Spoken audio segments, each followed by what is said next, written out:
Nous passons maintenant à l'examen de la motion 2.1, égalité des chances en matière de santé sexuelle globale des femmes.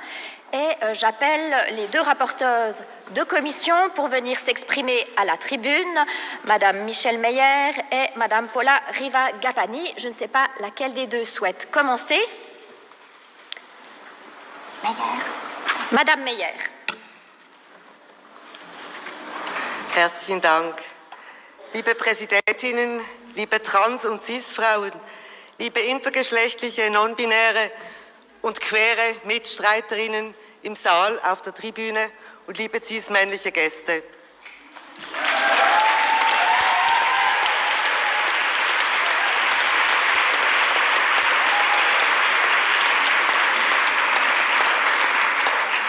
Sexuelle Gesundheit ist mehr als Familienplanung und unabhängig von Fruchtbarkeit und Alter. Sexuelle Gesundheit hat ein enormes Potenzial, gerade weil sie sich auf die psychische und körperliche Gesundheit im Allgemeinen auswirkt und diese verbessert. Sie ist also ein essentieller Teil von Gesundheit. Und mit Gesundheit ist nicht die Abwesenheit von Krankheit oder Funktionsstörung gemeint, sondern sie lässt sich als Zustand des Wohlseins im Zusammenspiel von Körper, Psyche und Lebenswelt erklären und erleben. Und damit wird die Vielschichtigkeit und die Zerbrechlichkeit nochmals deutlicher. Die Verletzbarkeit von Trans- und Cis-Frauen, von intergeschlechtlichen und non-binären Personen ist uns hinreichend bekannt. Allein der Umstand, dass in der Schweiz pro Tag weiterhin 2 weiblich gelesene Menschen vergewaltigt werden, sei nur ein kleiner Hint. Um sexuelle Gesundheit von Frauen endlich aus der Verbannung und der Tabuisierung zu bringen, beziehungsweise sexuelle Gesundheit von nicht-cis-männlichen Personen und zugleich der Komplexität und Fragilität Rechnung zu tragen und um die Umsetzung internationaler Abkommen und Konventionen endlich voranzubringen, stellt die Kommission für sexuelle Gesundheit und Gendermedizin den Antrag, die Motion 2.1 Chancengleichheit für eine umfassende sexuelle Gesundheit von Frauen einzureichen. Und eben nicht wie im Minderheitsantrag 2.1.2 für alle, beziehungsweise auch für Cis-Männer. Heute lobbyieren wir hier für Frauen und für Nicht-Cis-Männer und sonst müssten wir ja alle Anträge noch für Cis-Männer einbringen. Und das möchte ich zum Beispiel nicht. Mit der Motion wird der Bundesrat beauftragt, ein nationales Programm sexuelle Gesundheit von Frauen einzuführen. Es hat zum Ziel, die sexuelle Gesundheit von Frauen zu verbessern und die gesundheitliche Chancengleichheit zu erhöhen.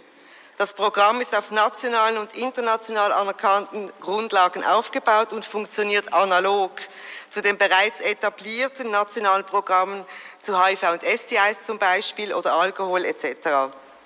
Als schweizweite Strategie mit klar geregelten Zuständigkeiten von Bund und Kantonen sichert es nicht nur die Zusammenarbeit der disziplinübergreifenden Expertinnengruppe, welche das Programm noch erarbeiten müsste, zusammen mit dem BAG, begleiten und auswerten, sondern es etabliert nationale Standards, die wir nicht haben und bindet die wichtigen Akteurinnen der unterschiedlichen Disziplinen mit ein und vernetzt diese. Die darin enthaltenen Maßnahmen müssen den Zugang zu Wissen, Dienstleistungen in der sexuellen Gesundheitsversorgung sowie die sexuellen Rechte und Selbstbestimmung aller Frauen verbessern.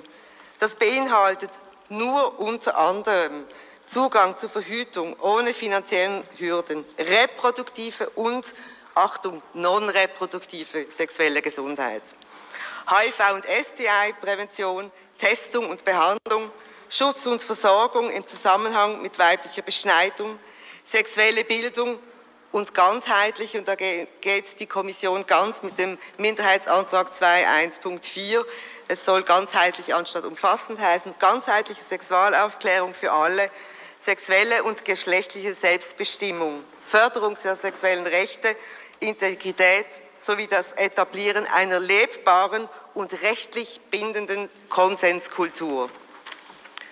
Das Recht auf sexuelle Gesundheit ist ein Menschenrecht, das in internationalen Abkommen verankert ist. Sie lässt sich aber nur erlangen, wenn das Recht auf Selbstbestimmung, körperliche Unversehrtheit und Nichtdiskriminierung respektiert werden. Die Hürden für unterschiedliche Bevölkerungsgruppen, wie zum Beispiel Flüchtlingsfrauen, LGBTIQ-Sternchen-Personen, Sexarbeiterinnen, Armutsbetroffene und/oder chronisch kranke Frauen, sind noch höher als für Frauen mit Mehrfachprivilegien. Summa summarum ist aber das biologische und das sozial gelebte, erlebte und gelesene Geschlecht ein zentraler Faktor für Ungleichheiten in Bezug auf Gesundheit. Und Frauen sind davon besonders betroffen. Ungleichheit und Diskriminierung in der Gesundheitsversorgung kann durch ein nationales Programm angegangen werden. Ich bitte euch, unserem Antrag zu folgen.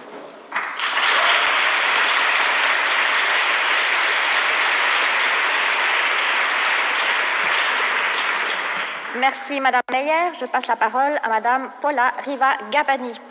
Merci, Madame la Présidente, chers collègues, Mesdames.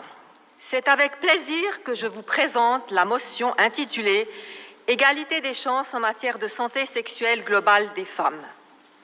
Cette motion charge le Conseil fédéral d'établir un programme national de santé sexuelle des femmes.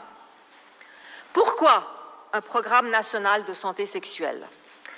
Lors d'une discussion en commission, voyez-vous, nous avons fait le constat affligeant pour un pays comme la Suisse que de nombreux problèmes et des lacunes subsistaient en matière de santé sexuelle.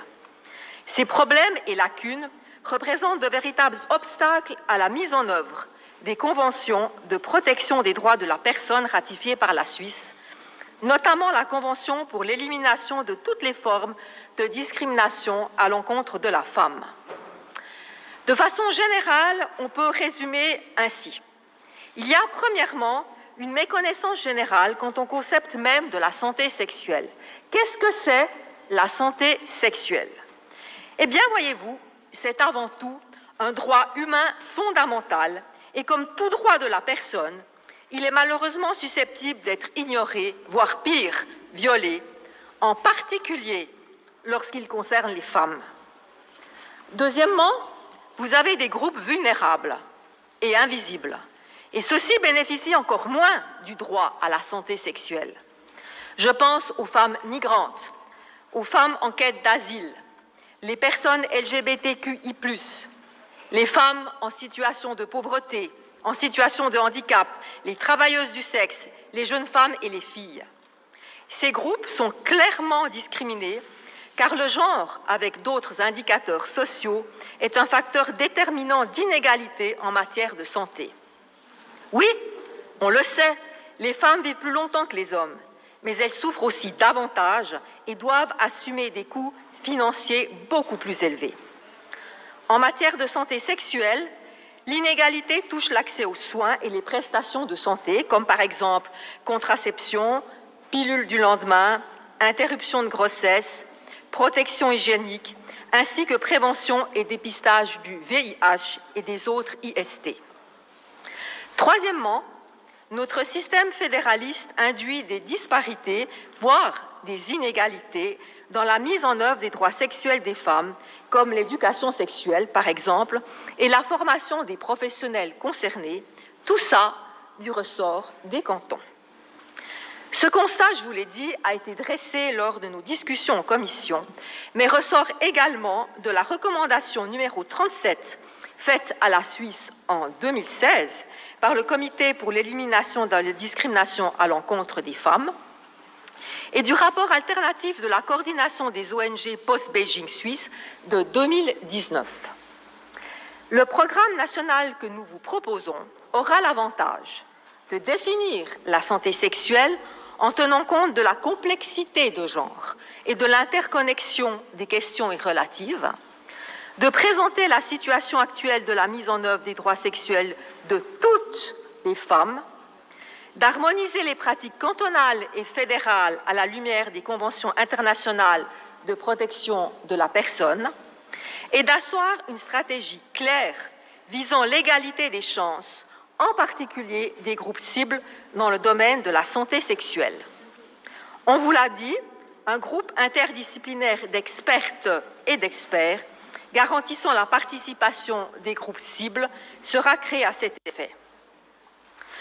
Ce programme prendra en compte les besoins de toutes les femmes en comblant des lacunes dans la mise en œuvre de leurs droits sexuels, mais répondra également aux obligations internationales de la Suisse créées par la ratification de nombreuses conventions internationales, comme la Convention pour l'élimination de toutes les formes de discrimination à l'encontre de la femme, ou la Convention des Nations Unies relative aux droits de l'enfant, ou alors encore la Convention d'Istanbul.